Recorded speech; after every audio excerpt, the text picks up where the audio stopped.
न्यावा जान लेना ज्ञान है, प्रकट कर देना विज्ञान है। धीरेन्द्र कृष्ण शास्त्री जी पर चमत्कारी है? न्यावा चमत्कारी नहीं है, बिल्कुल भी नहीं है। वो केवल जो है सनातन हिंदुत्व के प्रचार के लिए हनुमान जी की जो अष्ट सिद्धियां हैं उनके महिमा का बखान करते हैं। जो आध्यात्मिकता पर विश्वास नहीं करते, उन्हें क्या संदेश देंगे आप? कुछ भी नहीं, यही देंगे कि ज़िंदगी का एक मोड़ ये भी है, अब आप आइए, लौट कर के कभी ना कभी तो आना ही पड़ेगा। मरते हुए अल्बर्ट आइंस्टीन ने कहा था कि किसी ने पूछा कि आपको दोबारा जन्म मिले तो ऐसी कोई रिसर्च या खोज बाकी रहेगी जिसको तुम पूर्ण करना चाहते हो, अधूरी रह गई हो। तब उसने कहा था कि यस, मेरी एक खोज अधूरी रह गई है जिसको मैं खोजना चाहता हूँ। वो ये रह गई कि जिस खोज की दम पर मैंने इतनी खोजें की, वो कौन-सी खोज थी, उसके बारे में जानना चाहता हूँ।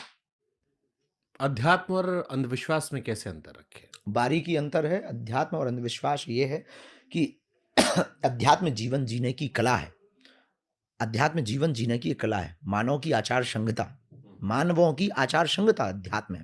लेकिन अंधविश्वास क्या है? बिना जाने हुए उसी की बातों को सब कुछ मान लेना अंधविश्वास। भूत प्रेत होते हैं? बेझिझक। कितने प्रकार के भूत होते हैं? ये तो नहीं कह सकते हैं। अब आप हनुमान चालीसा पढ़ते हैं, आप तो पढ़ते ही होंगे। भूत पिशाच व निकट, हाँ। अब उसमें वर्णन आया है। तो भूत संहिता का भी वर्णन है, रावण संहिता में भी वर्णन बहुत जगह आया है। भूत प्रेतों के बारे में बहुत जगह वर्णन, आत्मा और परमात्मा के बारे में हमारे ग्रंथों में वर्णन आया। तो आत्मा ही भूत प्रेत है। और वैज्ञानिकों ने भी इसको सेटिस्फाइड किया, नेगेटिविटी, पॉजिटिविटी, सकारात्मकता और नकारात्मकता। तो इसको अब कोई शुगर कहता है, कोई शक्कर कहता है, कोई चीनी कहता है, इसका मतलब ये थोड़ी कि शक्कर नहीं होती बट है। भूत होते हैं। बेझिझक, हमने देखे नहीं है कि कल के दिन आप ये कह दो कि चलो दिखाओ तुम गुरु।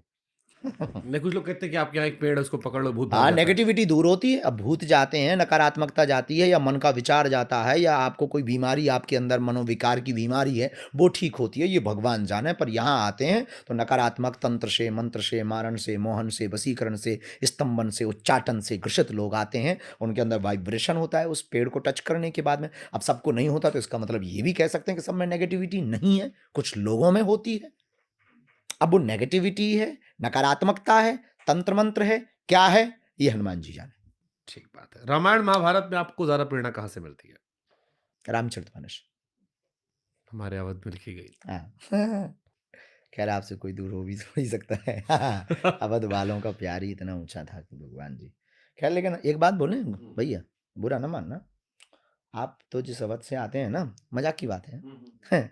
बेचारे राम जी को छोड़ दिया था, 14 साल में 12 साल हम ही लोग रखे हैं बुंदेलखंड में, चित्रकूट में। हम आपको इससे बढ़कर बताते हैं। हाँ जब हम टीवी पे एंकरिंग शुरू किए थे, हाँ। तो हम कहते थे कि उत्तर प्रदेश सबसे खुशनसीब और बदनसीब राज्य है। कोई पूछा काहे? हम कहे हमारे यहाँ 3-4 भगवान पैदा हुए, सब चले गए छोड़ के। श्री कृष्ण जी पैदा हुए, चले गए। राम जी पैदा हुए, जो वनवास चले गए।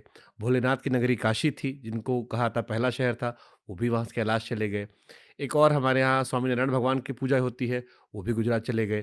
तो हमने कहा पैदा सब हमारे यहाँ होते हैं, मुख्य हमारे यहाँ होता है, फिर यहाँ चले आते हैं। अब हम समझ नहीं पाते कि ये खुशनसीबी हमारी यूपी वालों की है, बदनसीबी।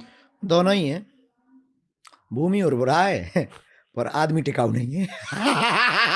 लेकिन अब चीज़ें रिस्टोर हो रही हैं। काशी कॉरिडोर बन गया, अयोध्या मंदिर बन गया। चित्रकूट भी बन रहा है, कामतनाथ। हाँ, मथुरा पे लोग नज़र लेकिन रखें। हम बुंदेलखंड वाले हैं, तो हम अपना ही बता रहे हैं कि आपने 14 साल के लिए राम जी को कहा था कि जाओ यहाँ से, 12 साल अपने ही यहाँ रहे राम जी। तभी तो 12 साल। तभी तो हमारा आपका रिश्ता हो गया। जी। सच्चा सुख क्या है? हाँ। सच्चा सुख क्या है? सच्चा सुख जिंदगी में, अब हम अपने अपने हिसाब से बता सकते हुँ। हैं, लोगों के हिसाब से नहीं, जरूरी नहीं है हुँ, सबके हुँ, लिए। हुँ। सच्चा सुख यही है कि जो प्राप्त है वही पर्याप्त है। बहुत सुंदर था, थोड़ा-सा एक्सप्लेन कर दीजिए। बस सीधा सा है कि हमें जो प्राप्त हुआ है वही जो मिला है वो कम नहीं, जो नहीं मिला उसका कोई गम नहीं, जो मिलेगा वो सिर्फ एक ख्वाब है, जो मिला है वही लाजवाब है। बहुत सुंदर। सालासर, मेहंदीपुर और बागेश्वर, तीनों जगहों पर बालाजी हैं। हाँ। समान है? अलग है? क्या-क्या इनमें से सिमिलैरिटीज़ है?